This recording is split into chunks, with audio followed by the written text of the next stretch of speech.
अच्छा, अब हैंड्स की हम बात कर रहे थे कि हैंड्स पे हमने पार्लर देखना है, साइनोसिस देखना है, क्लबिंग देखनी है, कोलिन ऑन किया देखना है, फिर हमने स्प्लिंटर हेमरेज देखने हैं, एक्स्ट्रा डिजिट्स देखना है जैसे कि कोई पॉलीडिक्टेली है, सिंडिक्टेली है, कोई फ्यूज डिजिट है, पाल्मर क्रीजेस देखनी है।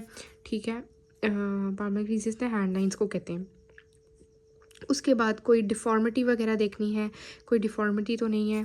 ठीक है, क्लब फुट देखना है, फ्लैट फुट देखना है, फिर हमने हाई आर्च फुट देखना है, फुट ठीक है वो हम पेस क्लेविस कहते हैं, क्लेविस कहते हैं, और एडिमा वगैरह देखना है।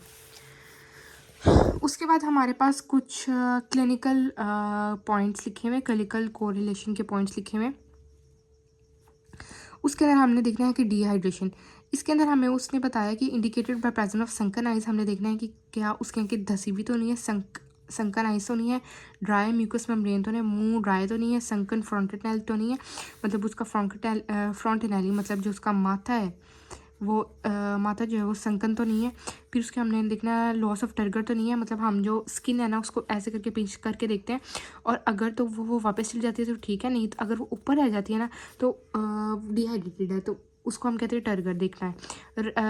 रैपिड लो वॉल्यूम पल्स देखना है, हमने देखना है कि पल्स लो वॉल्यूम मतलब कम अमाउंट की पल्स तो नहीं है, मतलब फ्लूइड इसमें कम तो नहीं है।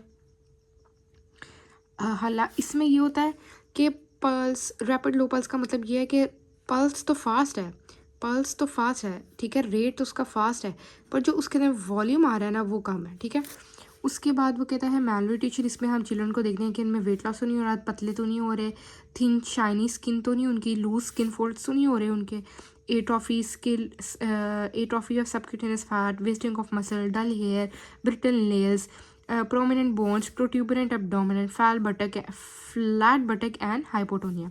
फिर मेरास्मस एक डिजीज़ है, मेरास्मस में हमने देखना है स्वेयर वेस्टिंग होती है of loss of subcutaneous fat. ठीक है, बहुत स्वेयर फैट लॉस होगा। कर्विशकोर एक डिजीज़ है जिसके अंदर क्या है कि एडीमा होगा और हेयर चेंजेस आएंगे और स्किन डर्मेटोसिस होगा। फिर पॉस्ट्यूल्स होंगे पाम और सोल के ऊपर, ग्रोइन एंड लोअर बैक और सब्जेक्टिव ऑफ इन्फेक्टिव स्केबीज़। ठीक है, उसके बाद हमने देखना है मतलब जो स्केबीज़ होती है ना, स्केबीज़ डिजीज़ हमेशा ये स्किन फोल्ड्स में होती है ज़्यादा, जितने भी स्किन फोल्ड्स हैं ना वहाँ पे ग्रो करती है। फिर उसके बाद है माइक्रोसेफेली, स्मॉल हेड होता है, इसके अंदर इंडिकेट पुअर ब्रेन ग्रोथ, मतलब जो आपका पेशेंट है उसकी ब्रेन की ग्रोथ ठीक नहीं हुई, पूरी ब्रेन ग्रोथ है। उसके बाद स्क्वेली ऑफ बर्थ, एफाइलेक्सिया होगा, कंजेनिटल इन यूट्रो हो सकता है, फिर कंजेनिटल इन यूट्रो कंडीशन है ये। उसके बाद हमारे पास हो सकता है वायरल इन्फेक्शन हो सकता है, कोई क्रोमोसोमल डिसऑर्डर जैसे कि डाउन सिंड्रोम वगैरह में भी माइक्रोसेफेली हो सकता है। फिर मैक्रोसेफेली जिसके अंदर हेड इनलार्ज होता है उसमें यूजुअली हाइड्रोसेफेलस होता है। एंटीरियर फ्रंटल यूजुअली 12 मंथ की एज के अंदर क्लोज हो जाता है, और अगर इसका डिलेड क्लोजर हो तो वो अकर कर सकता है रिकेट्स में और हाइड्रोसिफिलिस में। और रेज और टेंस फॉन्टेनल हो ना, अगर उभरा हुआ हो और हाथ लगाने से टेंस हो तो वो किस किस स्किन में होता है, मेनिंजाइटिस में होता है, मतलब कि फ्लूइड ज़्यादा वाली कंडीशन में, मेनिंजाइटिस में, इंट्राक्रेनियल ह्यूमरेज में, हाइड्रोसेफिलिस में, डिप्रेस्ड फ्रंटेनली सीन इन डिहाइड्रेशन। देखें ये हेड है ना, तो ये होता है उसका फ्रंटेनली ना, फ्रंटेनली होता है, तो इसको हम देखते हैं हाइड्रेशन स्टेटस चेक करने के लिए, हाइड्रेशन स्टेटस चेक करने के लिए। ठीक है, तो इसके अंदर हमारे पास दो तरह की चीज़ें होती हैं, या तो ये डिप्रेस होगा, ठीक है, और या तो ये रेज्ड होगा। ठीक है, जो रेज्ड होगा वो उन कंडीशन में होगा जिसमें फ्लूइड मतलब वॉल्यूम फ्लूइड वॉल्यूम ज़्यादा हो रहा है, और डिप्रेशन कंडीशन में होगा जिसमें फ्लूइड वॉल्यूम कम हो रहा है। ठीक है, अब वो जैसे कि हमारे पास मेनिंजाइटिस है, इंट्राक्रेनियल हेमरेज, हाइड्रोसेफेलस है, इनके डिप्रेस फ्रंटेनल है। ठीक है, इसके अंदर क्या है, टेंस है, टेंस मतलब रेज्ड होगा और टेंस होगा, और जो डिप्रेस्ड है वो डिहाइड्रेशन में है। और जो सूचर्स हैं of skull are separated during the neonatal period of birth and are close by the 6 month of age. 6 महीने की उम्र में जाके देखो, अभी जो हमारे स्कल है इसके अंदर आपको पता है इस तरह के सूचर्स होते हैं। ठीक है, ये वो कहता है कि 6 मंथ की एज पे जाके क्लोज हो जाते हैं।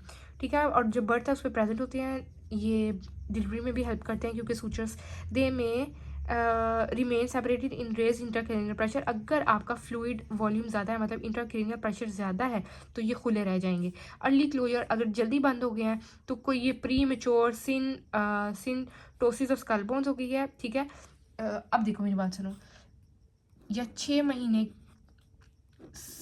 जो है ना ये डेडलाइन है, या इससे पहले क्लोज हो रहे हैं तब भी इशू है, इसके बाद में क्लोज हो रहे हैं तब भी इशू है। तो ये दोनों चीज़ें हमने देखनी है, ठीक है। अगर तो ये पहले क्लोज अगर तो बाद में क्लोज होते हैं ना, बाद में, तो फिर ये रेज्ड इंट्राक्रैनियल प्रेशर है, ठीक है। उसके बाद हमारे पास है bossing of forehead usually seen in haemolytic anaemias, मतलब जो लाइक थैलेसीमिया और रिकेट्स। अब जो ये हमारे पास फॉर एग्जांपल ये फ्रंट है हेड का ना, तो इसके अंदर क्या होगा, फ्रंटल बॉसिंग, मतलब आगे से जो ये चीज़ है ना उभरी हुई होगी, इसको हम कहते हैं फ्रंटल बॉसिंग ऑफ, ये हेमोलिटिक एनीमिया वगैरह और थैलेसीमिया रिकेट्स में मिलता है। What we discharge of itis more common in infancy is due to delayed canalisation of the nasolacrimal duct, मतलब जो हमारी आँख की साइड पे जो नेज़ोलैक्रिमल डक्ट है वो अभी तक उसकी कैनलाइजेशन नहीं हुई। अच्छा, उसके बाद हमारे पास है corneal opacities are due to corneal ulceration associated with vitamin A deficiency. Congenital cataract can be idiopathic familial due to intrauterine rubella, ठीक है। ओपेसिटी हमारे पास क्या है, कोरेनियल अल्सरेशन की वजह से, और ये कब हो रही है, विटामिन ए जब कम है। और कंजाइनिटल अगर कैटरैक्ट है तो मतलब मोतिया है पैदाइशी, तो आइडियोपैथिक हो सकता है, फेमिलियल भी हो सकता है, इंट्रायूट्राइन रूबेला की वजह से भी हो सकता है, रूबेला एक वायरस है। उसके बाद कॉल्पिक स्पॉट जो है वो ग्रेश वाइट स्पॉट है, कहाँ प्रेजेंट होते हैं, सैंड लाइक होते हैं, रेड मार्जिन इनका होता है, ऑपोजिट द मोलर टीथ के ऑपोजिट पैदा होते हैं, प्रेजेंट होते हैं, they are seen in measles 1 day before the generalisation skin rash appears. मतलब अगर आपने मीजल्स के अंदर स्किन रैश को डिटरमाइन करना है तो वहाँ हमें कॉपिक स्पॉट्स मिलते हैं, कहाँ पे, ऑपोजिट द मोलर टीथ के अंदर मिलते हैं, और ये हमें स्किन रैश से पहले मिलते हैं। वेजिकल्स और अल्सर्स आ जाते हैं थ्यूरल कैविटी के अंदर of child care, commonly due to viral infection such as measles में, हर्पीस सिम्प्लेक्स में, एफैथस अल्सर्स में।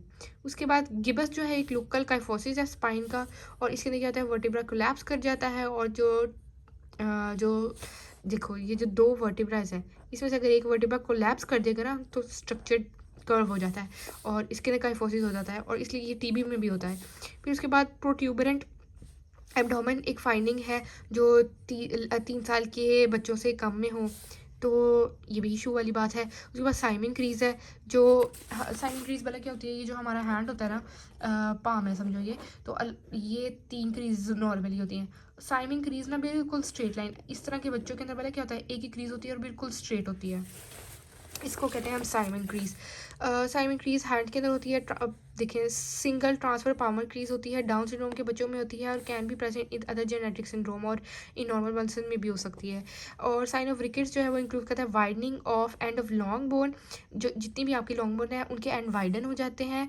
रिकेटरी रोजरी प्रोमिनेंट कॉस्टोकॉन्ड्रल जंक्शन के अंदर मिलती है हमें, और बर्ड लेग्स हो जाती हैं, टीबल बाउंग हो जाती है, और जीनो वेल्गस हो जाता है लॉन्ग नीज।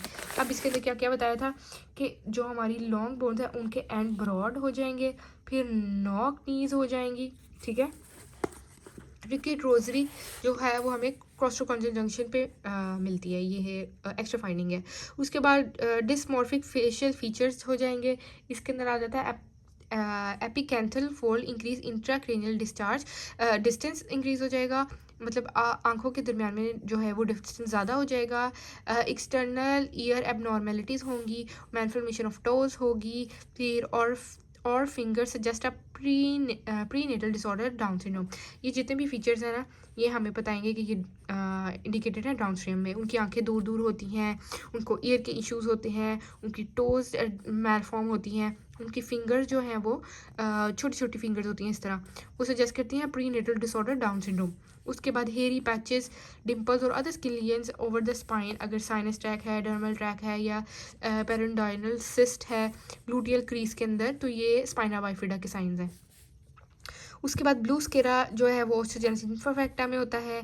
फिर उसके बाद एसिमेट्रिकल फेशियल और पैल्पेब्रल फेशियल्स ऑफ प्यूपल में indicate facial palsy of Horner syndrome, आंखों की एसिमेट्री और पैल्पेबल फेशियल में इशू हो या प्यूपल में कोई इशू हो तो हमें वो इंडिकेट करता है हॉर्नर सिंड्रोम। और क्रेनियो फेशियल एसिमेट्री हो अगर तो वो और या वर्टिकल स्ट्रैबिस्मस हो वो टॉर्टिकोलिस में हो जाता है। डॉली कोसिफेली इस प्रीमेच्योर इन्फेंट्स में होता है। बाल स्पॉट किसी एरिया पे हो, वहाँ पे थिनिंग होने लग जाए, स्कल वीक हो जाए, नेक मसल्स वीक हो जाए, तो ये एसोसिएटेड है जनरलाइज वीकनेस से। ऑक्यूलर आंखों का, फेशियल और टंग के मसल की वीकनेस जो है वो क्रेनियन नर्व डिसफंक्शन है, मायोपैथी या किसी अदर न्यूरोलॉजिकल डिजीज से कनेक्टेड होती है। इनवॉलंटरी आई मूवमेंट जैसे निस्टैग्मस, मतलब टेढ़ी आंखें होती हैं निस्टैग्मस के अंदर। सेरिबेलर और सीएनएस के डिसऑर्डर्स में होता है। कैफे ऑल स्पॉट्स हमें मिलते हैं न्यूरोफाइब्रोमाटोसिस में, टेलेंजियोटेसिया वगैरह। फ्लेक्सर सर्फेसिस और नीज और एल्बोज पे होते हैं। एटेक्सिया की इंडिकेशन है। Foot deformities, varus valgus, claw, abnormal weight distribution. फिर उसके बाद कैलसिस अगर हो, कैलस फॉर्मेशन हो तो ये पैथोलॉजिकल पोस्चर की वजह से होती है। Calluses over the dorsum of the feet, feet के ऊपर, फीट और नीज़ के ऊपर हाउस हो तो हाउस में नी होता है।